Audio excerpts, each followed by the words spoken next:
에서는 이 환자분처럼 혀가 갈라지는 증상을 균열설이라 그래서 논바닥처럼 혀가 갈라지는 거는 균열설이라고 얘기를 하고, 그다음에 혀에 그 지도처럼 이렇게 껍질이 벗겨지는 듯한 그런 혀 질환도 있는데 그걸 지도설이라고 하는데, 일단 이 균열설은 가장 한방적에서 기본적으로 몸의 음혈이 허해져서 화가 떴을 때 주로 나오는 증상이고, 지도설처럼 이런 혀에 이렇게 좀 점막이 떨어져 나가는 듯한 그런 거는 지도설은 위장 장애, 위에 뭔가가 습열이 쌓였을 때 나오는 증상으로 봤을 때 환자분 같은 경우는 아마 이 두 가지가 어느 정도 좀 겸하신 것 같고요.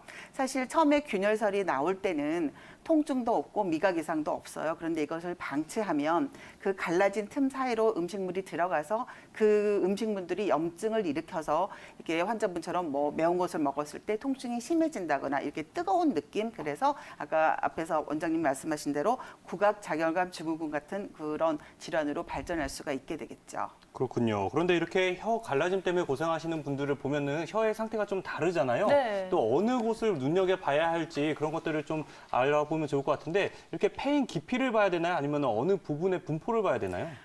처음에 사실 얕게 갈라졌던 게 점점 증상이 심해지면서 염증이 더 심해지면 이렇게 깊이 패이게 되기 때문에 패이는 정도는 어떤 이 질환의 발전 그런 정도를 보는 거고, 부위는 사실 혀도 어떤 오장육부의 상태를 반영을 하거든요. 그래서 혀 끝쪽으로 문제가 있는 경우는 한방에서는 신화, 심장에 화가 주로 쌓여 있다는 것을 표시를 하고, 그다음에 이 혀 몸쪽에 이렇게 문제가 생기는 경우는 위장장애, 아까 말씀드린 대로 위장에 뭔가 소화가 안 돼서 습열이 쌓였다거나 이런 경우에 반영을 하고, 그다음에 혀 뿌리 쪽으로 가장 안쪽인 경우 같은 경우는 가장 뿌리가 되는 약간 신장 쪽으로 조금 문제가 있을 때라고 좀 예상을 하죠.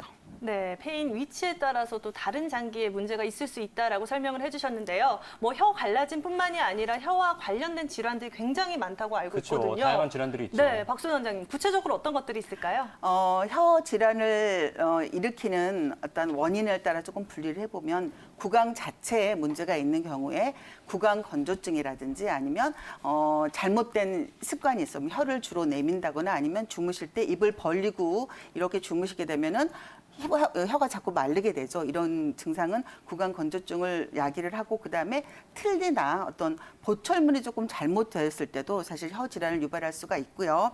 그다음에 감염이나 알레르기성 질환에 의해서도 이 구강 질환을 유발할 수가 있습니다. 그다음에 또 조금 더 나아가서 전신적인 질환이 있을 때 이 구강 질환을 조금 야기를 하는데, 예를 들면 당뇨가 있으신 분들이라든지 아니면 갑상선 기능 저하증이 있으신 분도 사실 구강 질환에 노출이 될 수가 있고요. 그다음에 뭐 철분이라든지 엽산, 그다음에 비타민 B가 부족한 어떤 영양 결핍에서도 이런 구강 질환이 야기될 수가 있고, 그다음에 또 좀 빈혈이나 어떤 약물 부작용에 의해서도 좀 나타날 수 있습니다. 그리고 노화가 되면 아무래도 사람들이 침샘이 마르기 때문에 구강 건조를 야기를 하기 때문에 노화, 그다음에 아무래도 이 화가 생기면 몸의 음액이 마르면서 이게 혀로 반영이 되기 때문에 어떤 스트레스, 화병도 당연히 어떤 구강 질환의 원인이 될 수가 있고요.